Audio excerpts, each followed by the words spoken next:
मुझा दोस्तों उहे अखियूं जन मोहम्मद मिठे जा जलवा ॾिठा ईमान सां जंहिं हिकु भेरो हबीब जे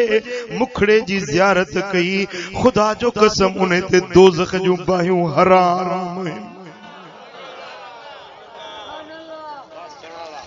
असाबी हबीबन जी खिदमत में हाजिर थियो अर्ज़ तो करे त या रसूल अल्लाह मुखे बुधायो त अल्लाह वट प्यारे में प्यारो अमल केड़ो आ रब के वणंदड़ में वणंदड़ अमल केड़ो आ जेते रब राज़ी थी वने उहो अमल केड़ो आ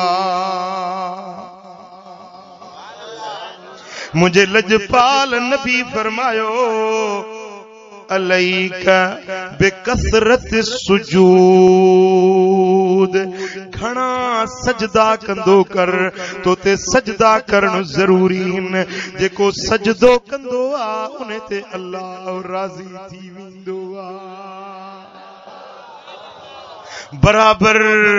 खैरात भी भली हज भी भलो ज़कात भी भली तिलावत भी भली जिक्र भी भलो पर भलन में भलो अमल जेको बाने के रब जे करीब करे छॾींदो आ जे जे करण सां बाने जे मथा अल्लाह पाण राज़ी थी वेंदो आ उहो अमल चई सिर सजदे में रखण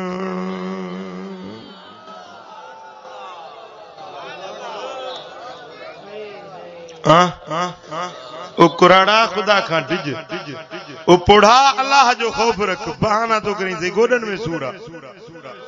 मरत मलाइक कुटी दे गोडन के खबर पवंदई बहाना जो करी से पोढ़ो आया मस्जिद दे वनी न थो सगा ओ मुजादा जे कुराड़ो थी वियो ही तो के वधीक जरूरत आ पंहिंजे रब जे अॻियां झुकण जी छो त हाणे तुंहिंजे जिंदगी जाके बाक़ी पहर बचा आहिनि ओ मुजादा जॾहिं जवानी हूंदी आ पोइ त इंसान खे उमेद हूंदी आ अञा कुराड़ो थींदुसि पर जॾहिं वार अछड़ा थी विया हाणे कब्र में पेर लड़कायूं वेठो ही अड़े अदा मौत जी मंज़िल अॻियां साम्हूं नज़र अचे पई एक तरब लिन्नास हिसाबुहुम माण्हुनि जे लाइ उन्हनि जो हिसाब वेझड़ो थी वियो पर उहे ग़िफ़लत में मोह मोड़ियूं वेठा आहिनि होॾो इज़राइल जा हथ वेझड़ो थी विया होॾो कब्र ॾे वञण वेझो थी वियो हेॾो हिन जी ग़िफ़लत डिघी थी वई गोतायूं डिघियूं थी वियूं ओ कुराड़ा कुझु ख़ुदा जो खौफ़ रखिया ओ पीर मर्द पंहिंजी ॾाढ़ी अछड़ी न लॼाई हा साईं फरमाइनि था त कुराड़े माण्हू ते अल्लाह खे सख़्त कावड़ हूंदी आ जेको कुराड़ो थी करे बि क़ुरान ते अमल न करे कुराड़ो थी करे ज़िना करे कुराड़ो थी करे बेहयाई जा कम करे इन कुराड़े ते रब खे सख़्त कावड़ ई नंबर ईंदो